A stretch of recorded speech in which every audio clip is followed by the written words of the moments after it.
자, 유튜브 동영상을 잘 보셨을까요? 자, 이제 그 유튜브 동영상에 나온 동영상 내용에서 유튜브가 자동으로 이렇게 추출한 영어 스크립트를 제가 슬라이드로 좀 옮겨봤습니다. 그리고 영어 스크립트가 아주 완전한 경우도 있지만 완전하지 않은 경우도 좀 많은데요. 어쨌든 그 내용들을 제가 최선을 다해서 한번 좀 이렇게 나름대로 번역을 해봤습니다. 그래서 자, 인터뷰 내용을 한번 살펴보죠. 자, 로렌이라고 하는 요 분이 로렌이라고 하는 분인 것 같고, 그 다음에 이제 엘빈이라고 하는 분이 요 분입니다. 그래서 이제 어떻게 대화를 하는지 보겠습니다. 이제 서로 이제 반갑습니다라고 인사를 하고요. 자, 이제 로렌이 자, 저는 이 근처 대학의 강사예요. 강의를 하시는 분이시고, 그 다음에 제 학생들이 에세이를 작성을 하는데 너무 지나치게 긴 문장을 작성을 해요. 그러면은 이제 제가 항상 이게 코멘트를 해주기도 하는데 미리 너무 긴 문장을 작성하면 이 소프트웨어를 적용을 하면 너무 문장 길다라고 리포트를 해줘서 학생이 그 긴 문장을 먼저 수정을 한 다음에 수정한 에세이를 제출하게 할 때 사용하는 그런 문장 길이를 검사하는 그런 소프트웨어 도구가 있었으면 좋겠어요 라고 요구사항을 이야기하는 거예요. 자, 여러분들 어떤 상황인지 잘 파악이 되셨을까요? 그러니까 이제 엘빈, 소프트웨어 개발자, 물론이죠. 이라고 합니다. 자, 이제 엘빈이 이렇게 이야기합니다. 당신 수업은 보통 몇 명의 학생이 듣죠? 그러니까 한 반에 45명이고, 한 학기에 6반까지 제가 담당을 해요. 라고 하면 이제 전체 규모가 나오는 거죠. 6 곱하기 45명 정도라고 하는 수강생이. 그러면 엘빈은 이제, 알겠습니다. 그러면 이제 학생들이 어떤 뭐 컴퓨터를 사용하나요? 라고 물어봐요. 그럼 이제 로렌은, 왜냐면 이걸 왜 질문을 했겠어요? 그 학생들이 사용하는 컴퓨터가 다 윈도우스라고 하면 뭐 윈도우스에 대해서만 이제 용어로만 작성하면 되겠죠. 예를 들면은. 그런데 이제 로렌이 이제 답을 어떻게 하자면 정확히 모릅니다. 컴퓨터 문해한도 있고 뭐 컴퓨터를 아주 잘 다루는 학생까지 이렇게 다양을 하다고 해요. 그러면은 뭔가 이제 소프트웨어를 동작해야 될 컴퓨터가 범용이어야 되겠다. 꼭 윈도우스만 이렇게 고집하면 안 되겠다라고 또 생각할 수도 있겠죠. 이것도 엘빈이 다시 질문합니다. 보통의 학생들은 어떻게 컴퓨터를 다루나요? 그랬더니 로렌이 전혀 프로그래밍 경험이 없는 경우도 있고 잘 다루는 학생도 있고 그러니까 약간 애매한 경우죠 지금. 있고 그리고 엘빈이 과제를 제출할 때 어떤 방법을 이용하나요? 그랬을 때 텍스트 파일을 이메일로 보냅니다. 그랬죠. 그러면은 이제 엘빈이 개발자가 어떻게 생각하겠어요? 개발자 엘빈이 입력을 텍스트 파일로 받으면 되겠다. 뭐 이런 거를 또 알 수가 있죠. 됐고요. 그 다음에 엘빈이 그래서 이제 지금까지 이야기한 거를 이제 정리를 해서 한번 이제 일단 말을 해봅니다. 학생들의 컴퓨터 활용 능력이나 사용하는 운영체제가 다양하네요. 그죠? 윈도우스도 사용할 수도 있고, 맥도 사용할 수도 있고, 리눅스도 사용할 수 있고, 그러면 자바 방식으로 작성하고 명령 기반으로 실행할 수 있는 방식으로 개발하면 좋겠습니다. 라고 이야기하는 거예요. 왜냐하면 자바라고 하는 거는 운영체제에 독립적으로 다 사용할 수 있는데 유리한 그런 프로그래밍 언어죠. 그래서 이제 요걸 제안을 지금 한 거예요. 엘빈 입장에서, 개발자 입장에서. 그래서 도구 사용 문법에 대해서 문서도 드릴 거예요. 그래서 이제 혹시 이제 쉽게 사용할 수 있도록 친절한 메시지도 잘 출력을 해서 작성을 하겠습니다. 혹시 이제 명령 기반 도구다 보니까 그래피컬하게 하면 마우스로 클릭하면 메뉴만 선택하면 더 쉬울 수 있는데 명령 기반이면 조금 어려울 수 있으니까 이런 문서나 이런 걸 친절한 사용 메시지를 출력하겠다 이런 이야기를 개발자가 한 겁니다. 그러니까 이제 로렌이 좋네요라고 이야기하고 자 그다음에 이제 엘빈이 이제 또 다른 이제 질문을 합니다. 학생들이 제출한 에세이에서 단어를 어떻게 구분을 하나요? 단어라고 하는 게 어떤 정의인가요? 라고 하는 거예요. 근데 이제 로렌이 어떻게 대답하냐면 에세이에서 사용한 긴 단어에만 관심이 있어요. 예를 들어서 세 문자 이상의 단어들이 몇 개인지 세는 그런 방법과 같은 이라고 이제 답을 이제 좀 약간 애매하게 하죠. 그래서 이제 그래서 그렇게 가능한지 엘빈이 이제 가능했네요. 그래서 문장을 구분하는 방법에 대해서 당신이 확실하게 정하지 않은 것 같은데요. 한 가지로 그러면은 고정하지 않고 유연하게 이게 문장이다라고 하는 거를 좀 이렇게 정의할 수 있는 거를 정의하게 할 수 있을 것 같습니다. 당신은 문장을 어떻게 구분하나요? 그러니까 로렌이 문장에서 이제 마침표로 끝나거나 뭐 물음표, 느낌표, 콤마, 뭐 세미콜론으로 끝나면 문장으로 볼 수 있다라는 이야기를 하지요. 그래서 저는 일단은 그 소프트웨어가 할 일은 문법이 틀리거나 그러니까 자기가 이제 죄송합니다. 자기가 관심 있는 그런 내용은 문법이 틀린 문장인지 아닌지 또는 지나치게 긴 문장인지 아닌지 이런 것들에 이제 관심이 있어요라고 이야기를 이제 합니다. 그러면 문장을 구분하는 방법을 당신이 지정할 수 있게 조절 가능하도록 작성하겠습니다. 라고 이제 이야기를 했고요. 그래서 예를 들어서 10단어 이상이 포함이 되면 뭐 긴 문장이다. 근데 이제 10단어라고 할지 뭐 20단어라고 할지 모를 테니까 내가 소프트에서 그걸 조절할 수 있는 옵션을 주겠다라는 게 이제 엘빈의 이야기인 걸로 저는 이제 해석이 됩니다. 그리고 이제 문장당 평균 단어의 수가 최종 결과로 내는 게 맞죠? 네라고 하는 거예요. 한 문장 전체 10문장이 있고 각 문장에서 사용한 단어 수가 있을 거 아니에요? 그러면은 그 단어 수를 다 합쳐서 10문장이면 10으로 나누면 전체 문장의 수로 나누면 그게 이제 문장당 평균 단어의 수가 되는 거죠. 자, 그렇게 해서 최종 결과를 리포트 해주면 되나요? 라고 이제 엘빈이 개발자가 이야기를 해주니까 로렌이 이제 그렇다고 이야기를 해주고 또 이제 엘빈이 그러면 문장 내에 최대 단어 수도 지정할 수 있고요. 또 에세이가 그렇게 작성이 잘 돼 있으면 문장당 평균 단어 수를 출력하고 그렇지 않으면 긴 문장을 리포트를 해서 학생이 다시 이제 수정을 하게끔 뭐 이제 유도를 하겠습니다. 뭐 이런 이야기를 이제 했습니다. 그래서 뭐 일종의 에러 코드네요. 뭐 그렇죠? 에러네요라고 하죠. 에러 코드보다 조금 더 나은 방법이 있을 것 같은데요. 뭐 이제 어느 정도 뭐 이해가 된 것 같습니다. 그래서 이제 여기까지 해서 이제 인터뷰가 어느 정도 끝났고 이제 서로 수고했습니다라고 이제 인사말을 마쳤습니다. 그래서 여기까지가 인터뷰 내용이었습니다. 자, 인터뷰 내용 잘 파악을 하셨을 걸로 생각을 합니다.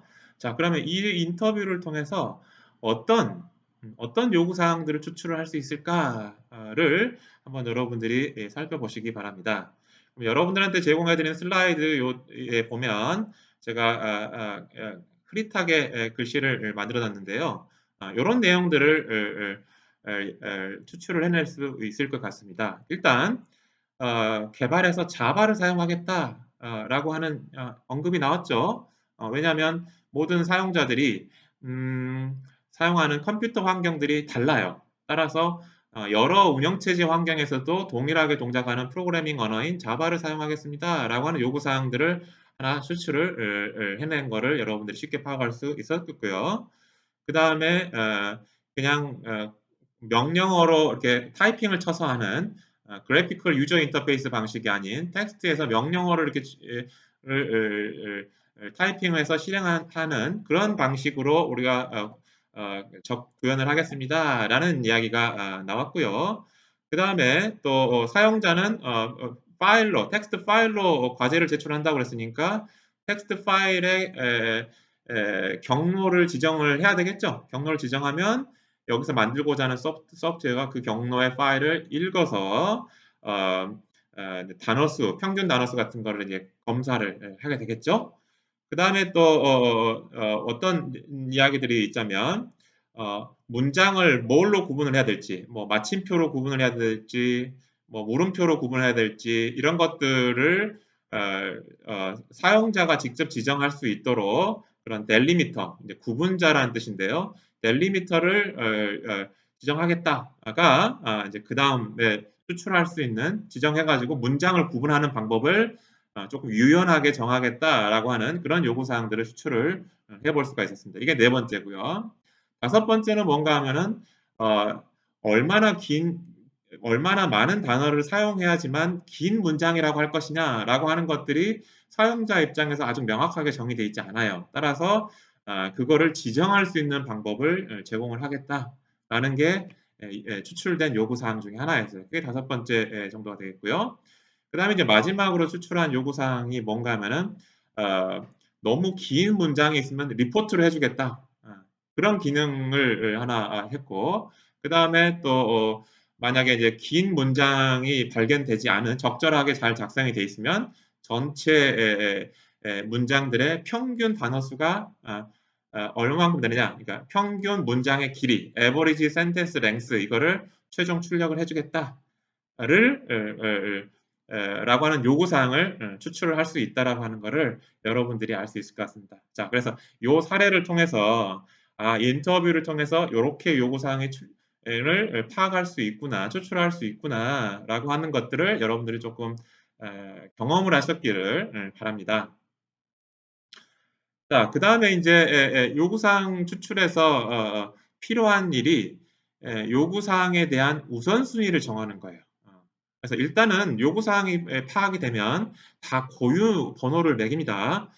고유 번호를 매기는 거는 이제 여러 가지 방식이 있겠지만 일단 간단하게 뭐 R requirement니까 뭐 R1, R2, R3 이렇게 매겼다라고 치겠습니다. 혹은 보통은 이제 더 구조적으로 1-1, 1-2, 또 2-1, 2-2, 2-3 이렇게 또 계층별로 또 세부화해서 이제 번호를 매기기도 하죠. 어쨌든 여러분들이 방금 인터뷰 등을 통해서 인터뷰나 문헌 조사나 이런 걸 통해서 추출한 요구사항 문서들을 쭉 나열을 일단은 합니다. 그 다음에 이제 번호를 매기고요. 그 다음에 이제 그 추출한 요구사항들을 뭐 다 만족하는 소프트웨어를 만드는 것도 한 가지 방법이겠지만 보통은 모든 요구사항들을 다 충족할 수 없는 경우가 일반적이에요. 왜냐하면 시간이 부족해요. 너무나 많은 기능들을 짧은 시간 내에 만드는 건 불가능할 수가 있습니다. 그래서 여러분들이 소프트웨어를 개발하는 데 있어서 리소스가 제한되어 있기 때문에 이렇게 요구사항에서 추출한 모든 리퀘어먼트를 다 만족을 뭐 하면은 좋을 수도 있겠지만 다 만족할 수 없는 경우가 빈번해요. 그러면 어떻게 해야 되죠? 우선순위가 높은 거를 먼저 만들어야 되는 거예요. 우선순위가 낮은 거는 일단은 개발 범위에서 제외하고 이번 프로젝트에선 제외하고 그 다음 프로젝트에서 당연히 그걸 또 고려를 해볼 수가 있는 겁니다. 버전 2에서. 그래서 그게 바로 requirement prioritization, 우선순위화라고 하는 겁니다. 자, 아시겠죠? 상당히 상식적인 이야기지만 굉장히 잘 하기 어려운 또 내용 중에 또 하나입니다. 그래서 어떻게 우선순위하느냐? 요 요구사항은 mandatory, 반드시 포함되어야 한다. 또는 superfluous, 이거는 조금 없어도 될 것 같은데 이건 좀 지금 현재 상황에서는 너무 과한데 라고 하는 그런 요구사항들, 그러니까 R1은 뭐 mandatory, R2는 뭐 superfluous 이렇게 프라이어타라이제이션을 하겠다는 이야기야. 혹은 그 중간쯤이 되면 R3는 nice to have, 있으면 좋겠는데 반드시 필요한 건 아니지만 그렇다고 뭐 과한 건 아닌 것 같고 좀 있으면 사용자가 되게 편리할 것 같다 라고 해서 그래서 mandatory, nice to have, superfluous 이렇게 세 가지로 여러분들이 추출한 요구사항들을 속성을 부여를 해보는 거예요. 그러면 어떤 경우에는 mandatory만 맨데토리로 속성을 갖고 있는 요구사항만 개발 범위로 잡을 수도 있고 어떤 경우는 nice to have까지 범위를 조금 넓혀서 리소스가 좀 충분하다면 넓혀서 요구사항들을 범위를 정해서 이제 프로젝트를 이제 진행할 수도 있겠죠. 그게 바로 이제 requirement prioritization입니다. 자, 이제 추출한 요구사항에 대해서 우선순위를 부여한다라고 하는 것에 대해서 이제 이해를 하셨을 걸로 보시고, 생각이 들고, 자, requirement에 대한 요구사항들에 대해서 한번 우선순위를 부여해보는 거를 한번 엑서사이즈로 한번 해보겠습니다. 여기 지금 5가지가 여러분들이 추출한 요구사항들이 되겠고요. 요 요구사항들에 대해서 여러분들이 이제 mandatory면은 M을 해보고 nice to have 면은 N을 한번 어사인을 하시고 그 다음에 superfluous라고 생각하면 S라고 한번 해보시기 바랍니다. 이것도 역시 여러분들 충분히 이건 좀 충분히 시간이 좀 필요할 것 같은데요. 1분 내지 1분 내지 한 3분 정도 여러분들 충분한 시간을 가지시고 여러분들이 한번 따져보시기 바랍니다. 그 다음에 제 동영상 강의를 따라 하시기 바랍니다.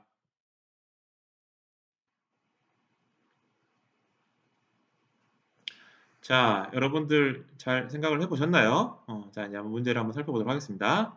자, 이제 ATM 시스템 여러분들 그 인출기라고 생각을 하면 될 것 같습니다. 그래서 여기서 지금 requirement가 5가지, 뭐 인터뷰라든지 문헌조사라든지 뭐 이런 걸 통해서 워크샵이라든지 5가지 요구사항이 추출이 됐고요.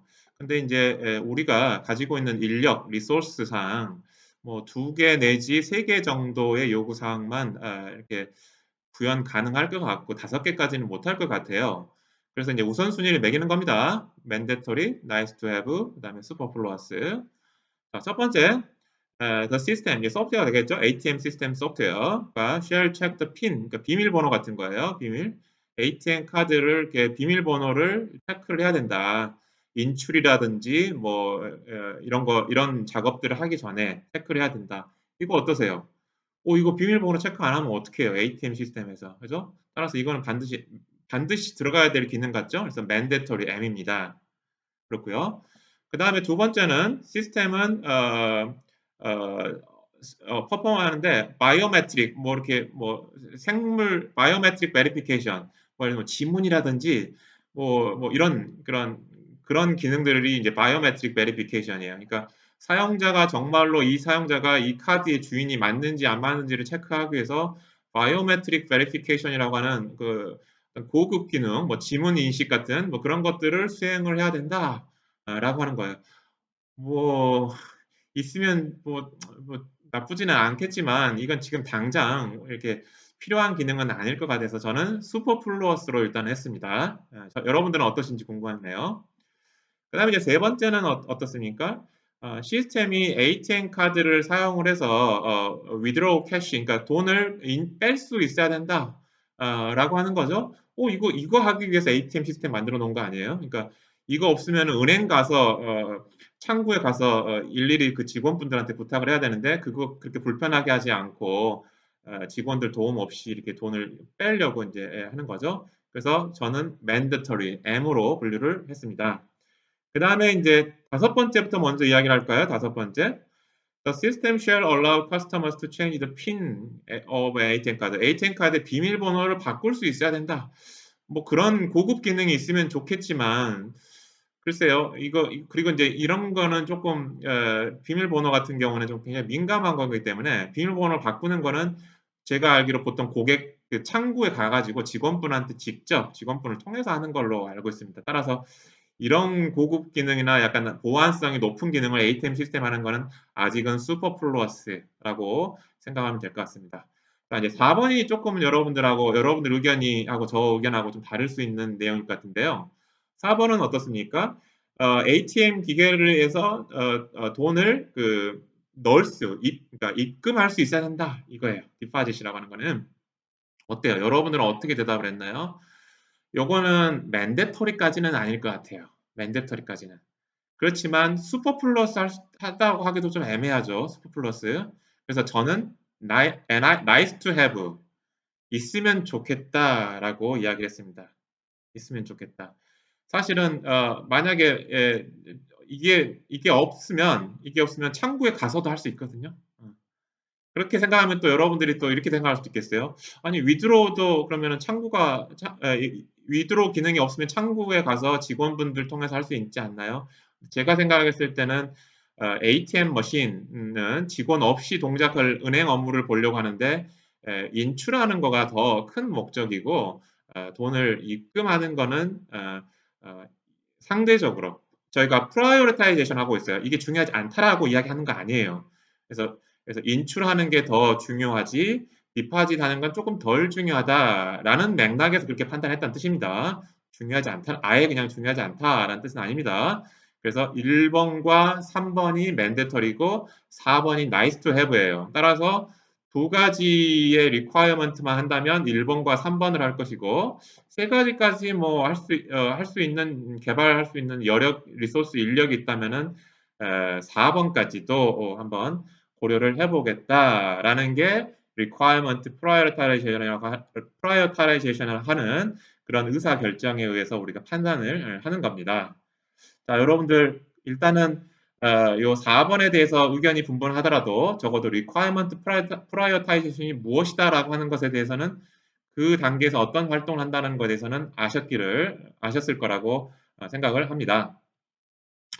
그리고 또 requirement prioritization에서 하는 게 이런 것들도 하고 있죠. 자, 일단은 A와 B라는 사람이 개발에 관여된 스테이크 홀더인 것 같은데요. 이런 대화를 하고 있습니다. 이런 대화에서 어떻게 이제 requirement에 대한 prioritization을 하고 있는지 한번 좀 살펴보도록 하겠습니다.